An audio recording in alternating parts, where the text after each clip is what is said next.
이 중 하나님 말씀은 마가복음 5장 1절부터 20절까지 말씀입니다. 지난주에 이어서 이 본문 말씀을 한 번 더 살펴보려고 하는데요, 다 자리에서 일어나셔서 마가복음 1장 5장 1절부터 20절인데요 9절부터 연결해서 읽으시면 될 것 같습니다. 9절 제가 먼저 읽습니다. 이에 물으시니 내 이름이 무엇이냐? 이르되 내 이름은 군대니 우리가 많음이니이다 하고 자기를 그 지방에서 내보내지 마시기를 간구하더니 마침 거기 돼지의 큰 떼가 산 곁에서 먹고 있는지라. 이에 간구하여 이르되 우리를 돼지에게로 보내어 들어가게 하소서 하니 허락하신데 더러운 귀신들이 나와서 돼지에게로 들어가매 거의 2,000마리 되는 떼가 바다를 향하여 비탈로 내리달아 바다에서 몰사하거늘 치던 자들이 도망하여 읍내와 여러 마을에 말하니 사람들이 어떻게 되었는지를 보러 와서 예수께 이르러 그 귀신 들렸던 자 곧 군대 귀신 집혔던 자가 옷을 입고 정신을 온전하게 앉은 것을 보고 두려워하더라. 이에 귀신 들렸던 자가 당한 것과 돼지의 일을 본 자들이 그들에게 알림해 그들이 예수께 그 지방에서 떠나시기를 간구하더라. 예수께서 배에 오르실 때에 귀신 들렸던 사람이 함께 있기를 간구하였으나 허락하지 아니하시고 그에게 이르시되 집으로 돌아가 주께서 내게 어떻게 큰 일을 행하사 너를 불쌍히 여기신 것을 내 가족에게 알리라 하시니 그가 가서 예수께서 자기에게 어떻게 큰 일 행하셨는지를 데가볼리에 전파하니 모든 사람이 놀랍게 여기더라. 아멘. 자리에 앉아 주시기를 바랍니다. 우리나라 법에 이 공무원 품위 유지 의무 조항이라는 것이 있습니다. 국가기관에 소속된 공무원들은 이 공무원다운 품위를 지켜야 한다, 이런 차원에서 만든 조항이라고 하는데요, 그래서 이제 그 위반했을 때는 일반인들보다 훨씬 강력한 처벌 수위 기준을 갖고 있다고 합니다. 그래서 제가 이런 법이 있다는 것을 알고 나서 좀 궁금했습니다. 이 공무원들은 이런 법에 대해서 어떻게 생각할까? 제가 짐작해 보니까요, 뭐 이런 법이 좀 불편하기도 하겠지만 어떤 면에서는 이게 공무원들에게 엄청난 긍지를 가져다 주는 거 아닙니까? 그만큼 기대가 많고 그만큼 하시는 역할들이 중요하니까 이런 그 품위도 지켜야 된다, 품위 유지 의무 조항이 있는 거 아니냐, 제가 그런 맥락에서 저도 이제 목회자다가 보니까요, 제가 목사가 된 이후로 늘 마음에 품고 있는 영어 단어가 하나 있습니다. dignity라는 단어인데요, 품위, 위엄, 이런 뜻을 가지고 있는데, 저는 제가 정말 그 공무원들에게 품위 유지 의무가 있다고 한다면 말씀을 전하는 우리 목회자들에게도 마찬가지라 생각합니다.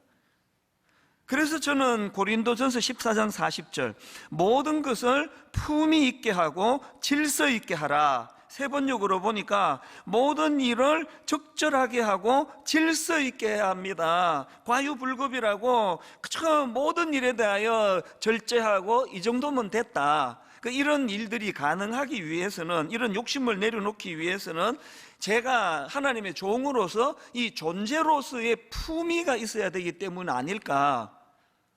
그래서 제가 우리 교회 젊은 교역자들에게 가장 많이 강조하는 것 중에 하나가 이겁니다.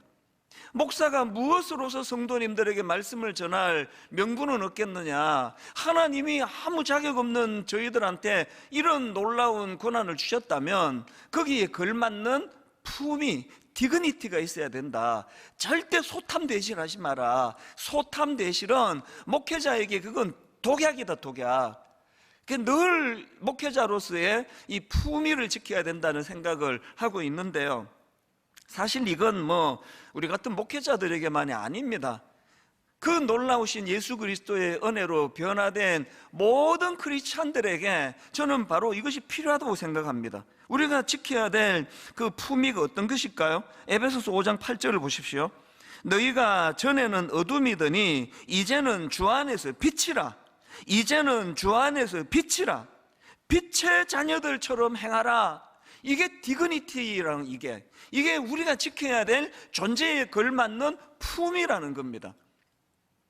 세상 사람들에게 우리의 존재가 뭐 엄청 머리가 똑똑하더라, 뭐 엄청나게 그냥 뭐 그 실력을 갖추었더라. 이것보다 중요한 거는 그 예수 믿는 사람들을 보면은 품위가 있어. 품위가 뭔가 그런 품위가 있어. 공무원들에게도 품위 유지를 요구하고 있다면 변화받은 우리야 당연히 이런 마음의 기도 제목이 필요할 거 아니겠습니까?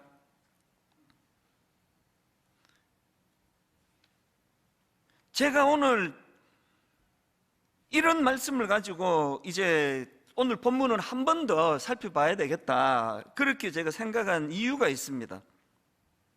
그 광인의 모습을 보면서 이 귀신들이 노리는 게 이런 거구나.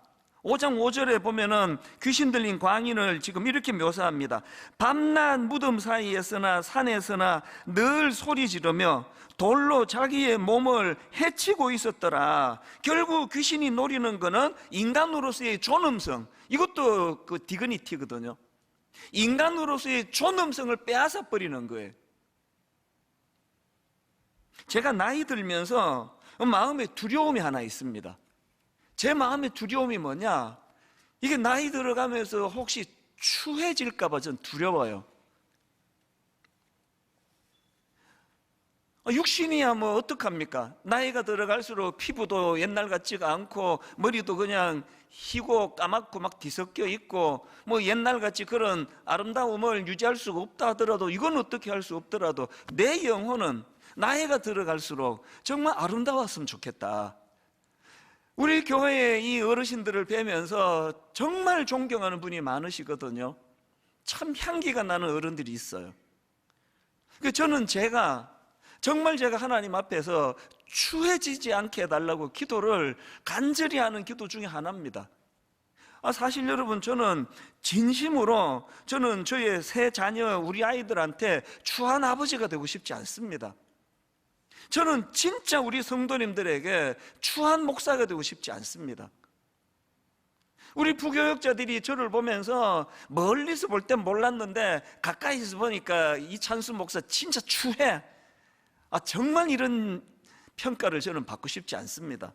그래서 하나님께 기도하는 겁니다. 아버지, 나이가 들수록 추해지는 것이 아니라 정말 품이 있는 목사가 되기를 원합니다. 그래서 제 마음에 이제 이 디그니티라는 단어를 가지고 정말 품이, 이것을 계속 묵상을 하거든요. 오늘 본문을 저는 이런 관점으로 다시 한 번 더 살펴보기를 원하는데요. 그래서 이제 오늘 본문 말씀을 중심으로 정말 세 가지 기도 제목이라 할 수 있습니다. 정말 우리가 회복하면 좋겠습니다. 그 세 가지를 좀 나누고 싶은데, 첫째가 계속 설명해 드리는 겁니다. 자기 자신에 대해서는 이 믿는 자로서의 품위 지키기, 품위 지키기. 이게 저와 여러분의 기도 제목이 되기를 바랍니다. 뭐 어느 누가 품위 있는 인생으로 사는 걸 싫어하겠습니까만, 중요한 거는 어떻게 해야 이것이 가능하냐는 겁니다. 그래서 제가 이런 질문을 가지고 본문을 묵상하다가 발견한 게 본문 8절 말씀입니다. 마가복음 5장 8절입니다. 이는 예수께서 이미 그에게 이르시기를 더러운 귀신아 그 사람에게서 나오라 하셨습니다. 이게 품위를 지키는 비결이에요. 더러운 귀신아 그 사람에게서 나오라. 이거 영향력의 문제 아닙니까? 더러운 귀신의 다스림 안에 있으면, 더러운 귀신의 영역 안에 있으면 추해질 수밖에 없는 겁니다. 여러분 잘 아시는 에베소서 2장 2절 3절 보십시오. 그때에 너희는 그 가운데 생하여 이 세상 풍조를 따르고 공중의 권세 잡은 자를 따랐으니 곧 지금 불순종의 아들들 가운데서 역사하는 영이라. 전에는 우리도 다 그 가운데서 우리 육체의 욕심을 따라 지내며 육체와 마음에 원하는 것을 하여 다른 이들과 같이 본질상 진노의 자녀였더니, 여러분 여기 나오는 진노의 자녀라는 이 표현이 뭘 강조하는 겁니까? 그 악한 영을 닮았다는 거 아닙니까? 아주 못된 짓을 하는 그런 아들을 보면서 그 아버지를 빗대갖고 말하잖아요. 지혜비 닮았겠지 뭐. 여기 나오는 진노의 자식이라는 이 표현 속에는요, 그 악한 영을 닮은 거, 그래서 그 앞에 보면은 우리 육체의 욕심을 따라 지내며 육체와 마음에 원하는 것을 하여, 이 전부가 다 지난주 말씀드렸지 않습니까? 애들이 뭐 방 안 치우고 지저분하게 놓는다고 귀신 오는 거 아닙니다. 그런데 귀신의 영향이 나타나는 게 아니고, 귀신들이 너무 기뻐하고 좋아하고 즐거워하는 그런 악하고 음란한 영역에 빠져 있으면은 본질상 진노의 자녀였던 우리, 그 악한 영을 닮을 수밖에 없었던 것은 본질상 그 진노의 악한 영들이 기뻐하는 육체의 욕심을 따라 지내고 육체와 마음에 원하는 것을 하고, 목회자로서 제가 디그니티를 지키기 원합니다 할 때 어떤 경우라도 하나님, 제가 목사다운 이런 태도를 가지기 원합니다. 끊임없는 탐욕과 끊임없는 마음의 어떤 분노로 가지고 살아가면은 그 악한 영을 닮은 목사가 될 수밖에 없는 거거든요. 그렇기 때문에 바로 그 다음 나오는 4절 5절을 보십시오. 긍휼이 풍성하신 하나님이 우리를 사랑하신 그 큰 사랑을 인하여 허물로 죽은 우리를, 그 다음 보세요, 그리스도와 함께 살리셨고. 이 흐름이 느껴지십니까?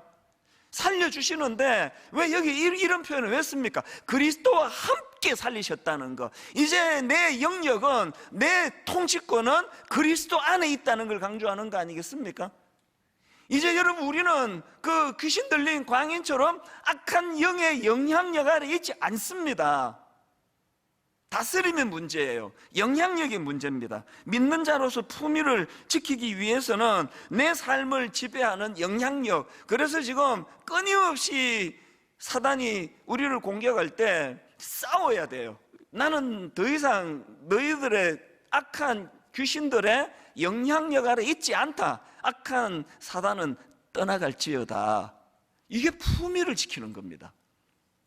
여러분, 예수 믿고 난 이후에 단 한 번도 품위를 놓친 적이 없는 사도 바울 한번 보십시오. 에베소 4장 1절. 그러므로 주 안에서 갇힌 내가 너희를 권하노니, 지금 사도 바울은요, 몸은 갇힌 신분이에요. 범죄자들이 가 있는 그곳에 있습니다. 그러나 여전히 품위를 가지고 지도를 하고 있잖아요. 내가 너희를 권하노니. 그런데요, 이런 품위가, 권위가 어디에서 나오느냐? 주 안에서 갇혔대요. 이 표현은요, 주님을 위하여 갇혔다는 뜻으로 설명이 되기도 하고, 감옥에서도 주님의 영향력 아래 있다는 겁니다. 다윗도 마찬가지 아닙니까? 사무엘상 17장 45절. 다윗이 블레셋 사람에게 이르되 너는 칼과 창과 단창으로 내게 나오거니와, 너는 칼과 창과 단창으로 내게 나오거니와 나는 만군의 여호와의 이름 곧 내가 모욕하는 이스라엘 군대의 하나님의 이름으로 내게 나아가노라. 지금 사도 바울이 감옥에 있는 것처럼, 겉으로 보기에 품위가 다 하나도 없는 것처럼, 어린 소년 다윗이, 여러분, 그 골리앗이 가지고 있는 군사로서의 그 모양새, 너무나 큰 칼을 차고 군장을 다 갖추고 그렇게 그냥 좋은 덩치를 자랑하는 이런 차원에서의 디그니티가 소년 다윗에게는 없습니다. 그러나 그 어린 소년 다윗이 가지고 있는 디그니티가 뭡니까? 네가 갖고 있는 칼과 창과 단창은 내게 없지만 나에게는 만군의 여호와의 이름이 있다. 만군의 여호와의 이름이 있기 때문에 디그니티를 유지할 수 있는 거예요. 비굴하지 않는 겁니다. 베드로도 마찬가지 아닙니까? 사도행전 3장 6절. 베드로가 이르되 은과 금은 내게 없거니와, 지금 뭐가 없고 뭐가 있는지를 보십시오. 내게 있는 이것을 너에게 주노니 나사렛 예수 그리스도의 이름으로 일어나 걸어라.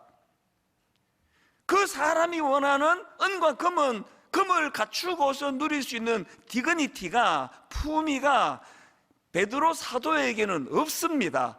그러나 그가 가지고 있는 것, 예수 그리스도의 이름, 이것이 디그니티를 만든다는 겁니다. 그래서 제가 목사로서 또 두려운 게 하나 더 있는데요, 제가 헛멋에 빠질까 봐 두렵습니다. 헛멋. 골리앗처럼 막 그냥 외관을 잘 갖춘 거, 막 은과 금으로 치장은 어떤 모습, 대형 교회가 됐다고 해가지고 그들먹거리면서 어디 한번 가는데 막 그냥 까만 양복 입힌 부교육자 한 3명 4명 그냥 거느리고 다니고 막 엄청난 걸 과시하고, 이게 다 헛멋 아닙니까? 헛멋. 여러분, 자기 자녀들에게 부모가 헛멋으로서 디그니티를 만들 수 없습니다.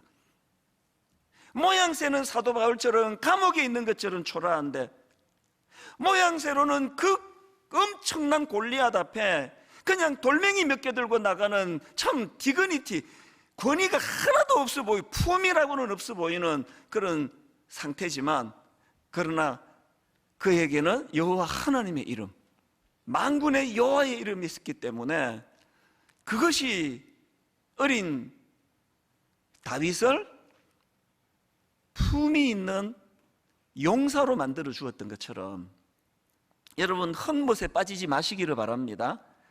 우리가 두려워해야 되는 건 헛멋에 빠지는 겁니다.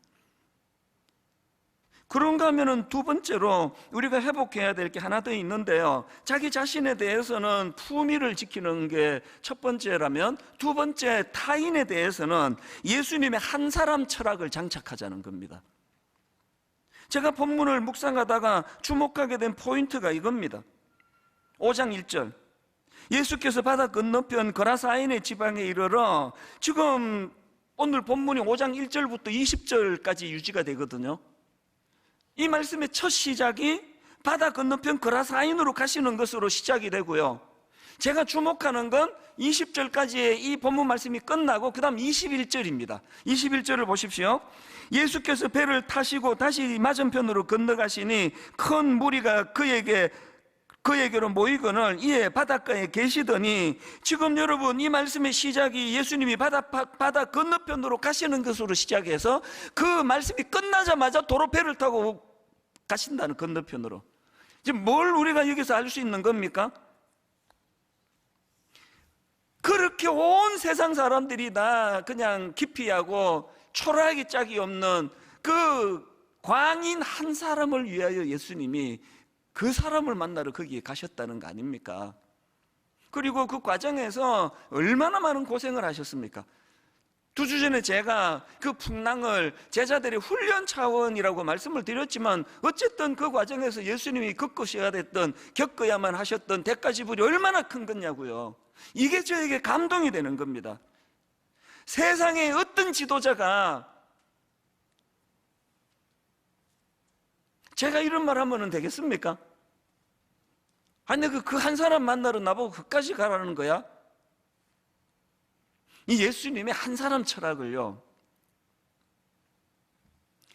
그래서 일만수도 파송운동은 분당 우리 교회에게 정말 유익한 거라 생각합니다. 사람 숫자가 많아지면 많아질수록 그 중에 한 성도의 존재는 작아지는 거거든요. 여기에 반해가지고 이런 한 사람 철학으로 무장한 주님에 반해서 그 본문에 등장하는 마을 사람들을 보십시오. 그 마을 사람들이 그 귀신 들린 광인에게 취한 조치는 하나입니다. 격리. 3절 보십시오. 그 사람은 무덤 사이에 거처하는데 이제는 아무도 그를 쇠사슬로도 맬 수 없게 되었으니, 이 말씀으로 유추할 수 있는 게 뭐겠습니까? 묶어서 내쫓는 겁니다. 격리시키는 겁니다. 그것이 또 그를 또 울분으로 빠뜨리는 거 아닙니까?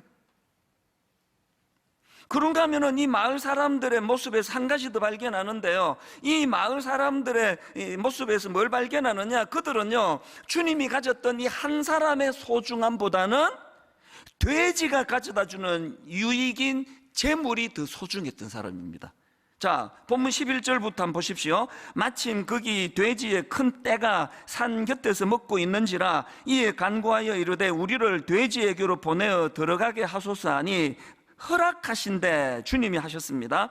허락하신대 더러운 귀신들이 나와서 돼지에게로 들어가매 거의 2,000마리가 되는 떼가 바다를 향하여 비탈로 내리다라 바다에서 몰사하거늘, 이 결과를 그 마을 사람들이 전해 듣습니다. 16절, 이에 귀신 들렸던 자가 당한 것과 돼지의 일을 본 자들이 그들에게 알림해 그들이 예수께 그 지방에서 떠나가시기를 간구하더라.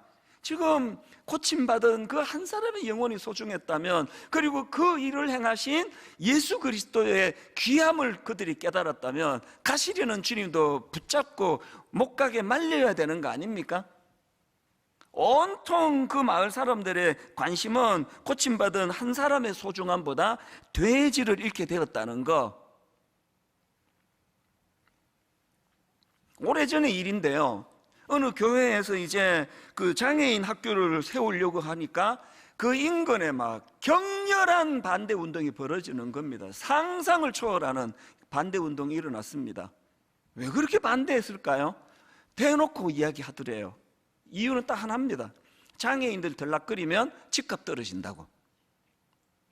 한 영혼에 대한 소중함보다는 그저 뭐 집값 떨어질까봐, 이거 한 사람 고침 받는데 돼지 그만큼 희생이 돼야 되느냐고 하는, 이게 세상의 가치관 아닙니까? 여러분, 그래갖고 집값 떨어졌습니까? 그거 막 어마어마하게 지금 그 비싼 동네거든요. 우리는 어떻습니까? 이 중에 솔직히 저와 여러분이 예수 믿고 우린 그 문제 해결이 됐다, 우리 집값 떨어져도 괜찮다, 이럴 분 계십니까? 저는 그게 해결이 됐습니까? 사실 제가요, 1만 성도 파송 운동을 지금 내년 이맘때 제가 좀 걱정이 돼요. 지금은 이 약속을, 하나님께 드린 약속을 지켜야 된다는 게 너무 강렬해서 지금 희로애락의 감정이 아직은 별로 없는데요, 이제 한 15,000명 쑥 떠나고 여기 한 4분의 1이 남게 됐을 때 제 감정이 어떨까가 전 굉장히 좀 걱정이 돼요. 왜냐하니까요, 우리가 그동안 6번의 분리개척을 하지 않았습니까? 한 번도 슬프지 않은 적이 없었거든요. 심지어는 그날이 너무 선명히 기억이 나요. 토요일 날 오후에 이제 설교 준비하는데 그 어떤 우리 교회 신실한 그 순장님 부부를 기억을 합니다. 부부가 저한테 오셔가지고, 목사님 이번에 그 분립교회로 따라가기로 했습니다 그러는데요, 그게 얼마나 저를 슬프게 했는지 그날 가시고 오후 내내 설교 준비를 못했습니다. 너무 마음이 힘들더라고요.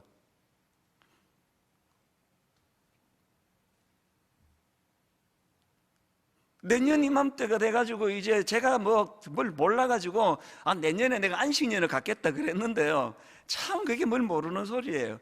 내년에 여러분 15,000명이 빠져나가고 지금 그 수습을 해야 되는데 제가 없어진다는 게 말이나 되는 소리입니까? 예언하는데요, 절대 안식년 못합니다. 적어도 상반기 중에는 안식년 할 수 있는 상황이 아닙니다. 이게 무슨 그냥 그 6.25 이후에 이 복구해야 되는, 그래서 지금 이 다수의 순장님들하고 다 빠져나가시기 때문에 내년에 다락방을 지금 할 수 있을지, 그것도 제가 지금 퀘션 마크입니다. 전 제가 지금 불안한 거예요. 내년에 제가 이게 그 소문에 이찬수 목사가 그 우울증 치료받고 다닌다더라. 이건 아니잖아요. 그럼 어떻게 해야 됩니까? 그 마을 사람이나 저나 죄성을 가진 본능은 한 영혼의 귀함보다는 여전히 내가 잘 되는 거, 내 교회가 잘 되는 거. 그래서 돼지떼가 희생된 그걸 보고 예수님 좀 가주세요, 이게 인간의 죄성이라고 한다면 저와 여러분이 어떻게 해야 될까요? 싸워야죠. 내 안의 죄성과 피 흘리기까지 싸워야죠. 그래서 여러분, 1만 성도 파송 운동은요, 이찬수 목사에게 주신 너무나 고귀한 훈련 도구고 선물인 줄 저는 믿습니다. 방치하시면 안 됩니다. 사실 지난 주일 저녁에 제가 설교 다 마치고 오후에 집에 가서 마음이 좀 힘들었습니다. 그래서 이게 나한테 트라우마가 있는 거구나. 그 지난주에 제가 설교하면서 그 귀신 들린 사람의 특징이 울분과 분노라 그러면서 저를 무슨 좌파니 우파니 이념에 찌든 사람으로 몰고 가는 사람들에 대하여 내가 분노하지 않으려고 얼마나 내가 싸우고 있다, 이 설교를 했지 않습니까? 그리고는 저녁에부터 마음이 힘든 거예요. 분노가 일어나고 이런 건 아닌데 가슴이 두근두근 거리면서 그 십수년 동안의 일들이 막 떠오르면서 좀 힘든 시간을 보냈습니다. 그래서 제가 이게 트라우마가 있구나 나한테. 왜 트라우마가 생겼는지 이유를 하나 알아요. 코로나19 터지기 바로 전인데 제가 어느 교회에 그 서울에 있는 어느 교회에 부흥회를 인도했습니다. 3일간 부흥회를 인도하는데요, 첫날 저녁에 성령의 강한 역사가 일어났습니다. 그래서 막 굉장히 많은 성도들 막 보조 의자를 다 깔고 막 엄청나게 은혜가 됐는데요, 저는 그 가능하다면 수도권 서울 같은 데는 제가 부흥회 기간이라도 저녁 집회를 마치자마자 바로 집으로 와가지고 이제 새벽기도 마치자마자 바로 집으로 와가지고 이제 교회 일을 보고 출근했다가 저녁에 다시 이제 그 교회로 가거든요. 그래서 담임 목사님하고 이제 대화를 나눌 시간이 없었는데, 이 저녁에 갔더니 목사님이 덕담을 나누시더라고요. 목사님, 어제 우리 성도들 은혜 막 되게 많이 받았습니다. 이제 그렇게 이야기를 하시면서 지나가는 말로 한마디를 하시더라고요. 그 목사님 교회에 연세가 좀 드신 권사님이 계시는데 안 왔다는 거예요. 그러면서 하는 말이, 나는 좌파 목사 설교 안 듣는다, 그렇고 안 왔다는 거예요. 그 내가 또 참 어이가 없는, 이런 일이 또 있나? 뭐 그냥 가볍게 넘어갔는데요, 둘째 날 저녁에 진짜 은혜가 부어졌어요. 막 어마어마한 은혜가 터지고, 저도 막 너무 은혜를 받고, 그렇게 하고 차를 몰고 집으로 가는데 억장이 무너지는 겁니다. 우리 주님이 그 권사님도 초청했을 텐데, 우리 주님이 그 한 분의 권사님에게도 은혜가 필요한 걸 아실 텐데, 근데 이 부흥회가 다 끝나고 지금 뭐 코로나 전이니까 꽤 시간이 지났음에도 불구하고 누군지도 모르는 그 권사님을 생각하면 마음이 자꾸 쓰린 거예요. 그리고 분당 우리 교회 성도님들 중에 한참 그렇게 가짜뉴스로 휘몰아칠 때 교회를 떠난 성도들이 많진 않지만 몇 가정이 있었습니다. 대부분이 다 연세 드신 가정이에요.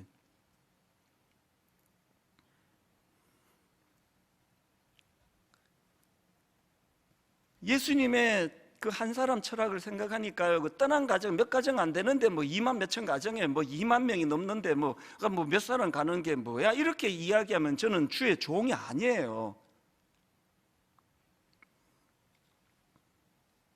말 난 김에 제가 뭐 이런 이야기 뭐 또 하고 또 하고 할 수가 있겠습니까? 저는 사실 그 대통령 선거를 지금 다가오니까 마음에 굉장히 불안한 게 있습니다.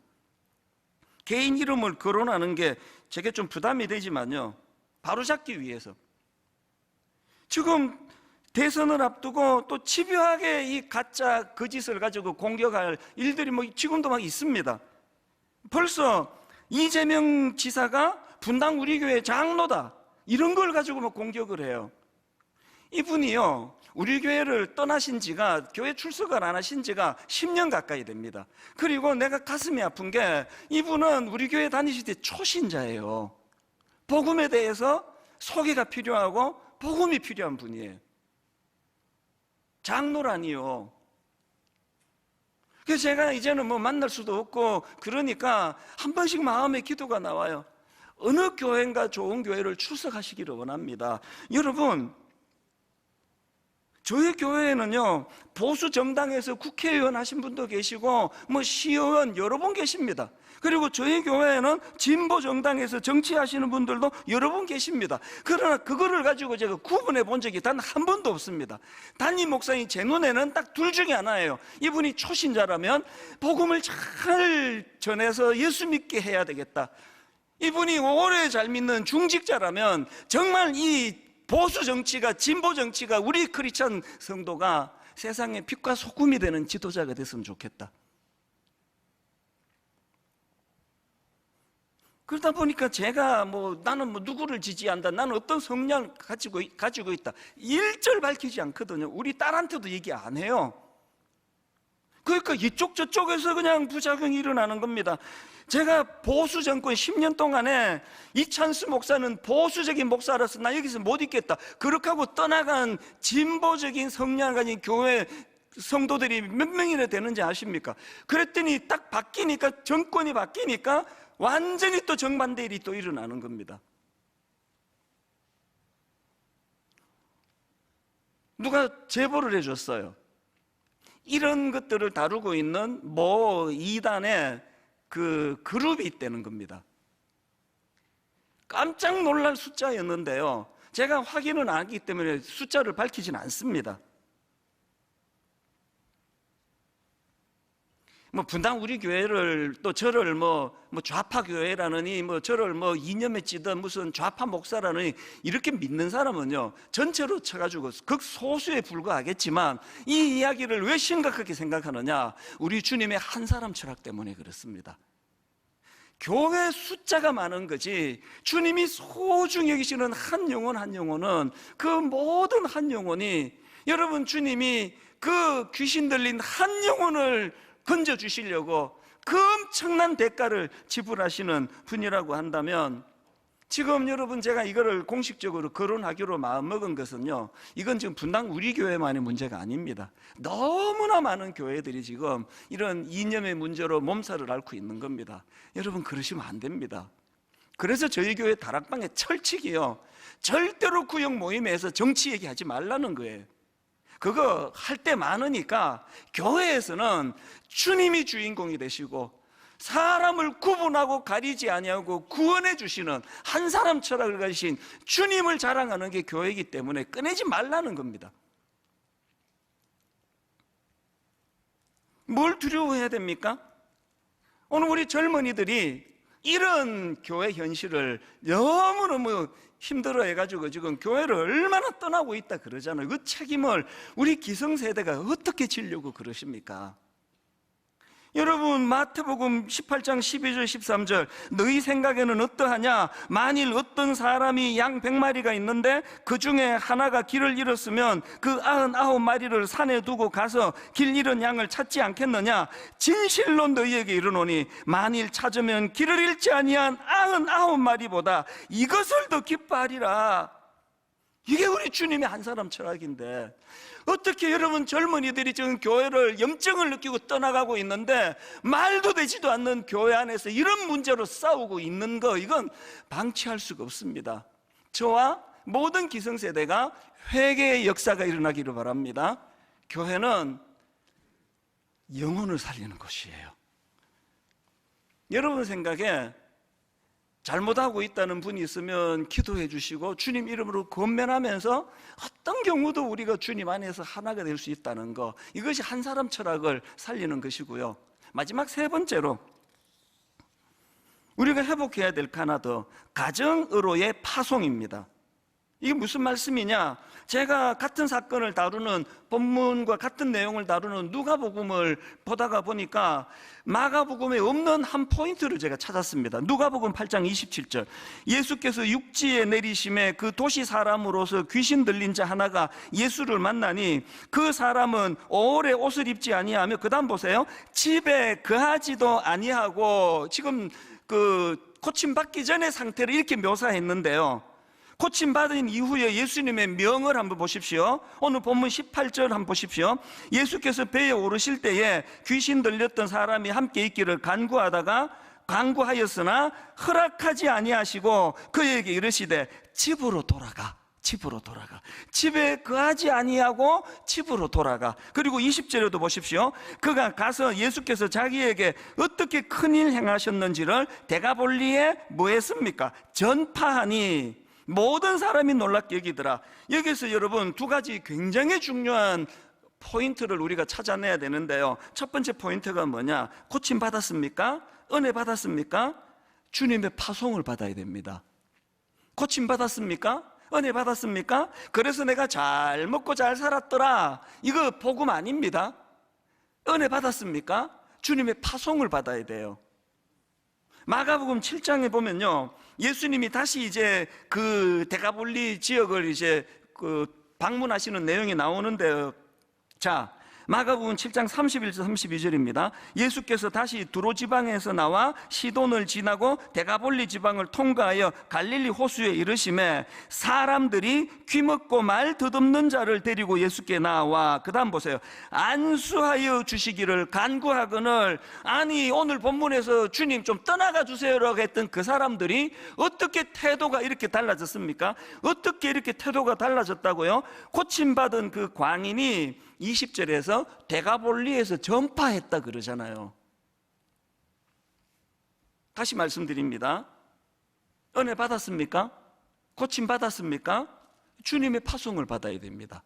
이게 첫 번째라면 두 번째 메시지가 뭘까요? 파송을 받아야 되는데 어디로 받습니까? 자기 동네예요.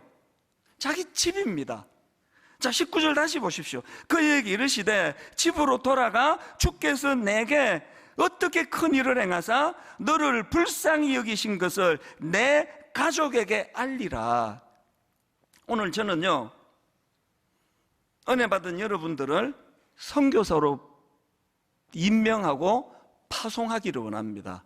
오늘 저는 파송식을 거행하기를 원합니다. 직함이 가정 파송 선교사입니다. 오늘 아버지 은혜 받으셨습니까? 다른 데 들리지 마시고 가정으로 파송받아 가시기를 바랍니다. 지금 저녁에 우리가 이제 우리 가족 행복 밥상 캠페인, 이제 매주일 저녁마다 식구들이 함께 식사하는 이 캠페인을 왜 하기로 했느냐? 예수님 사역에 여러분 다 아시죠? 테이블 펠로우십이라고, 이 식탁 교제, 이게 얼마나 중요한지 아시죠? 가족을 식구라 그러잖아요. 식구가 뭡니까? 밥 같이 먹는 사람이 식구예요. 오늘 현대인들에게 사단이 가정을 흩트는 한 가지 전략이라 생각합니다. 밥 같이 먹는 거 흩트러 버렸어요. 되찾자는 겁니다. 매주일 저녁에 우리가 가족들과 함께, 그래서 앞으로요, 막 전문가들 초청해가지고 주일 저녁에 그 아이들이 부모에게 식사 대접하는 막 그런 잔치도 할 겁니다. 그리고 요리사를 초청해서 막 요리하는 것도 가르쳐 드릴 거고요. 각 가정에서 자녀들과 더불어 아름답게 식탁을 준비한 것들을 홈페이지에 막 영상으로 띄워 올릴 생각입니다. 그리고는 부모님이 선교사로 파송이 되셔서 밥 먹으면서 식사 후에 차 한잔 하면서 자녀들에게, 엄마에게 어떤 하나님의 은혜가 임했는지를 알려주는 겁니다. 아빠에게 임한 하나님의 은혜. 결론을 저는 이렇게 맺기 원합니다. 이 세 가지를 놓고 기도하십시오. 자기 자신에 대해서는 믿는 자로서의 품위를 지키기를 기도합니다. 타인에 대해서 둘째, 타인에 대해서는 예수님의 한 사람 철학으로 무장되기를 원합니다. 그런 헛소문 방치하시고 퍼뜨려 가시지 마십시오. 그것으로 그 초신자 한 영혼이 교회를 떠나게 되면 그 목의 연자맷돌을 어떻게 우리가 감당하시겠습니까?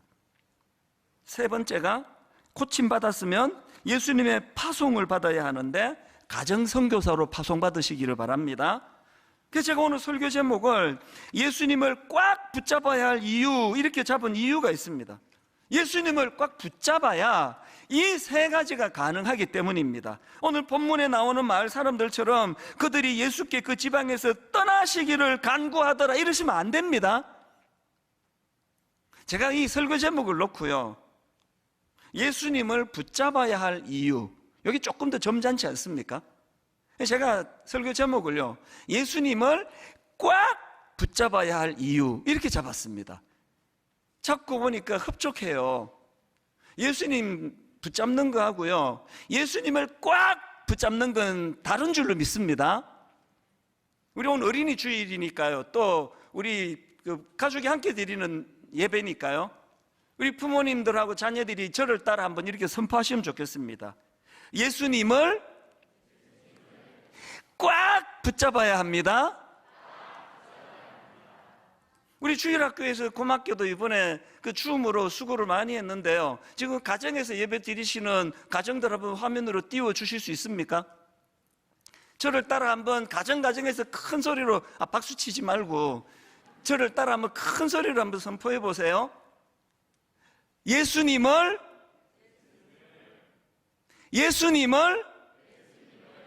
꽉 붙잡아야 합니다. 그리고 화면에 있는 가정마다 함께 예배 드리는 저 모습이 너무 저 마음을 뜨겁게 만듭니다. 저 화면에 나오는, 그리고 화면에 나오지 않는 모든 가정들마다 예수님을 꽉 붙잡으셔서 이 세 가지를 구현이 돼서 여러분 시간이 가면 갈수록 품이 있는 그리스도인들이 되시고 한 영혼을 불쌍히 여기는 긍휼한 마음을 회복하시고 가정선교사로 파송해 가시기를 바랍니다. 우리 찬양으로 오늘 설교를 정리하면 좋겠습니다. 사철의 봄바람 불어있고 하나님 아버지 모셨으니 믿음의 반석도 든든하다 우리 집 즐거운 동산이라, 우리 가사를 생각하시면서 함께 이 찬양 불러드리기 원합니다.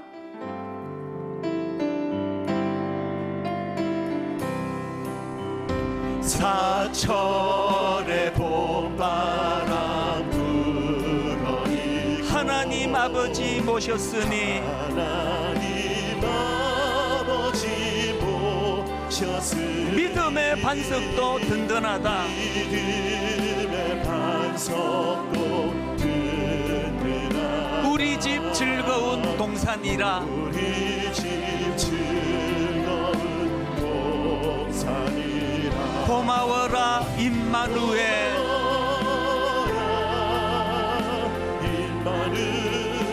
예수만 섬기는 우리 집.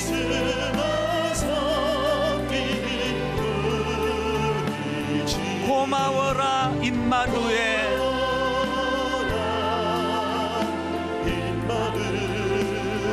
복되고 즐거운 하루하루.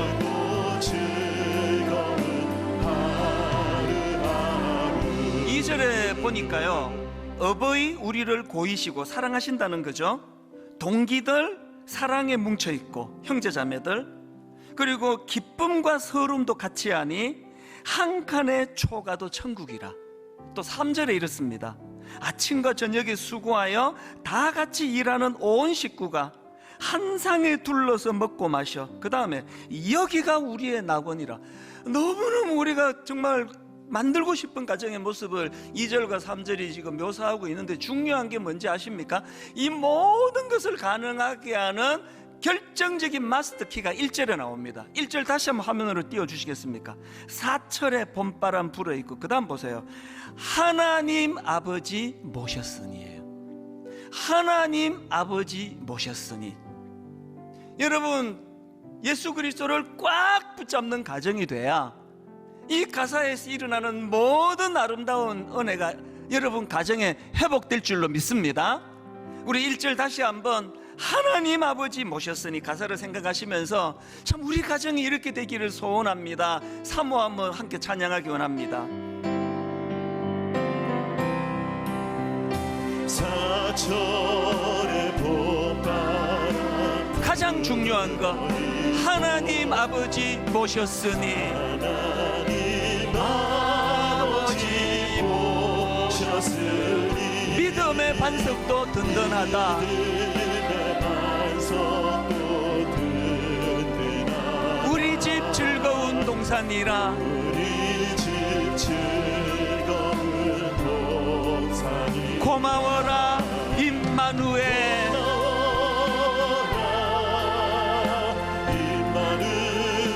예수만 섬기는 우리 집.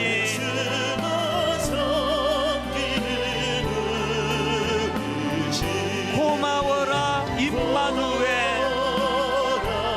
우리 모두가 꿈꾸며 소원하며 복되고 즐거운 하루하루. 어버이 우리를 보이시고 우리 아들, 딸, 형제자매들, 동기들 사랑에 뭉쳐있고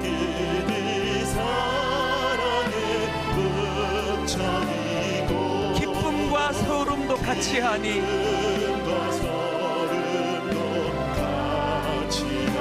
한 칸의 초가도 천국이라. 이런 일들이 가능하게 하는 예수를 꽉 붙잡는 인생. 고마워라 임마누엘. 예수만 섬기는 우리 집.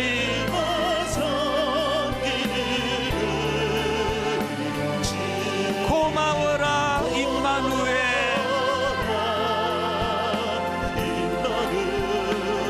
복되고 즐거운 하루하루.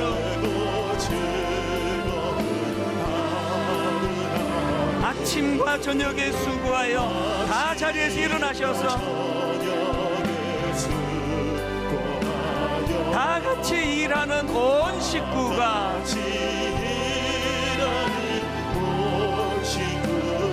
한 상에 둘러서 먹고 마셔. 우리 모두가 사모합니다. 여기가 우리의 낙원이라. 고마워라 임마누엘.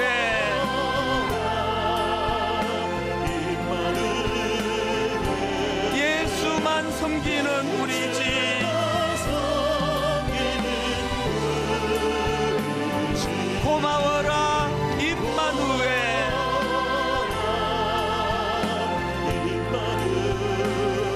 복되고 즐거운 하루하루.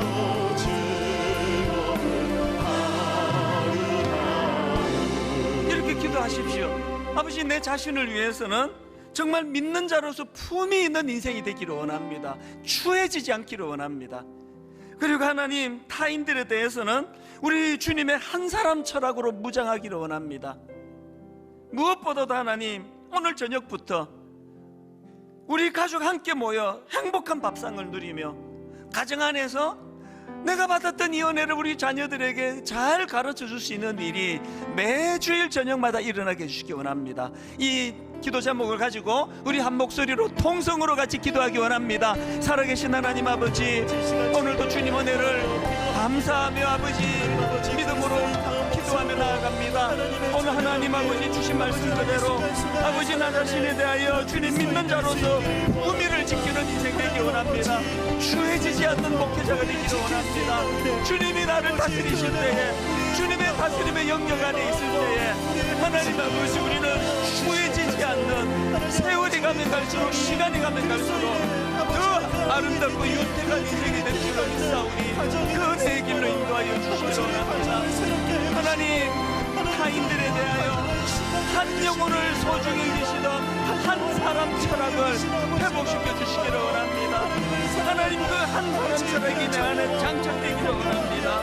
주님, 은혜 받았고 치유받았고 고침받았기에 주님 저를 파송해 주시는 대로 가기를 원합니다. 아버지, 저를 파송하여 주시옵소서. 아버지, 저를 파송하여 주시므로 말미암아 하나님, 내가 만난 예수 그리스도, 내가 누렸던 그 은혜를 선포하기를 원합니다. 전파하기를 원합니다. 무엇보다도 내게 맡겨주시니 우리 교회에 그 하나님 아버지 은혜를 전파하기 원합니다. 선포하기 원합니다. 아버지, 종이 우리 가정에 파송된 선교사가 되기를 원합니다.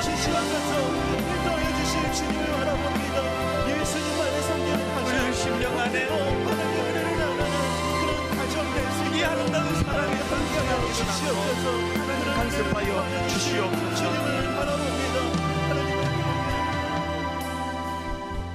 하나님, 이 시간 간절히 기도합니다. 가정의 어려움을 겪고 있는 많은 성도님들, 이 시간에 아버지 치유의 역사가 일어나게 하여 주시옵소서. 얼마나 무서운 귀신들의 공격이 많은지, 가정의 부부간의 오해를 끊임없이 재생산하는, 불신을 재생산하는 그 가슴 아픈 일들을 아버지 하나님 막아주시기를 원합니다. 유사 이래로 부모와 자녀 간에 이렇게 오해와 불신이 많았던 적이 또 없었다 할 만큼 너무나 많은 상처들이 부모와 자녀 사이에 양산되고 있는 현실입니다. 하나님, 이 모든 가슴 아픈 일들을 치유할 수 있는 것, 우리 부모들이 먼저 은혜 받기를 원합니다. 아버지, 우리가 먼저 치유받기를 원합니다. 우리 안에 있는 상처들이 주님 안에 치유받음으로 말미암아 그 조종하는 악한 귀신들을 주님 물리쳐 주심으로 말미암아 회복된 우리 가정으로 파송받는 가정 선교사가 되게 하여 주시옵소서.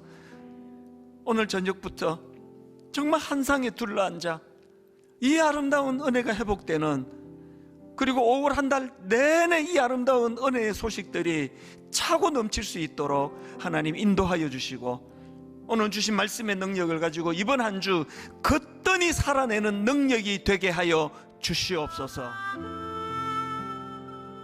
지금은 미디어 선교를 위한 헌금 시간입니다.